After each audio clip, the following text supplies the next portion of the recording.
quotidien illustré du Burkina Faso. De par son ancienneté et son importance, l'Observateur Palga fut créé en mai 1973. Il trouve son origine dans un premier journal dénommé L'Observateur. Victime plusieurs fois de la répression des pouvoirs en place et même d'un incendie, il renaîtra à chaque fois de ses cendres à l'instar d'un phénix pour reparaître de façon stable à partir de 1991, d'où l'ajout du substantif Palga, signifiant renouveau en langue locale morée. L'Observateur Palga a été créé le 28 mai 1973.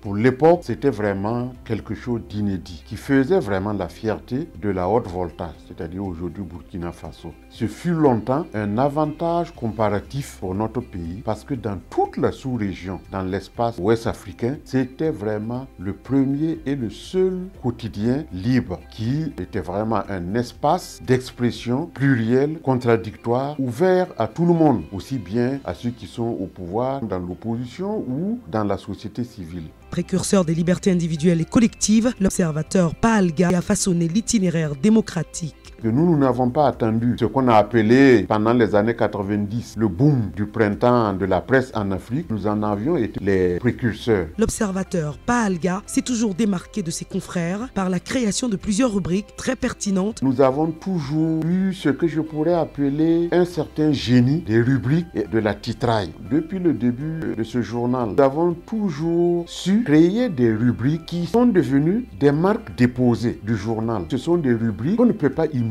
Quotidien d'information généraliste, le plus lu de la presse burkinabé, il a su s'adapter très tôt à l'évolution de la technologie en diversifiant ses supports de diffusion et ses différentes rubriques. L'Observateur Palga a, au fil de ses 4 décennies d'existence, anticipé et apporté de multiples innovations qui font de lui le leader incontesté de son domaine. L'Observateur Palga est un grand pourvoyeur d'emplois avec un effectif de plus de 100 emplois permanents. En matière d'investissement, le leader du secteur de la presse au Burkina a réussi à installer sa propre imprimerie depuis déjà plusieurs années. Nous avons été parmi les tout premiers à avoir un site dès les années 90, à être sur la toile. Ça n'a pas suffi. Nous avons ouvert des rubriques interactives à partir des réactions que les lecteurs manifestaient sur la base de nos articles. Nous modérions a posteriori leurs réactions et nous en faisions des rubriques très bien lues à travers nos colonnes comme les rubriques des internautes. Par la suite, nous avons ajouté à cela un produit, l'Obs SMS, c'est-à-dire c'est des alertes. Vous vous abonnez 25 francs jour, 400 francs le mois et dans la journée, vous avez des petites alertes sur les grands événements. Ensuite, nous avons créé l'Obs Digital. Ça, c'est vraiment une version à laquelle on accède par abonnement. Conscient du rôle qu'il a joué, l'Observateur Palga a su contre vents et marées garder une ligne éditoriale indépendante des pouvoirs en place durant toutes ces décennies et apporter incontestablement de ce fait sa pierre à l'édification de la nation burkinabé.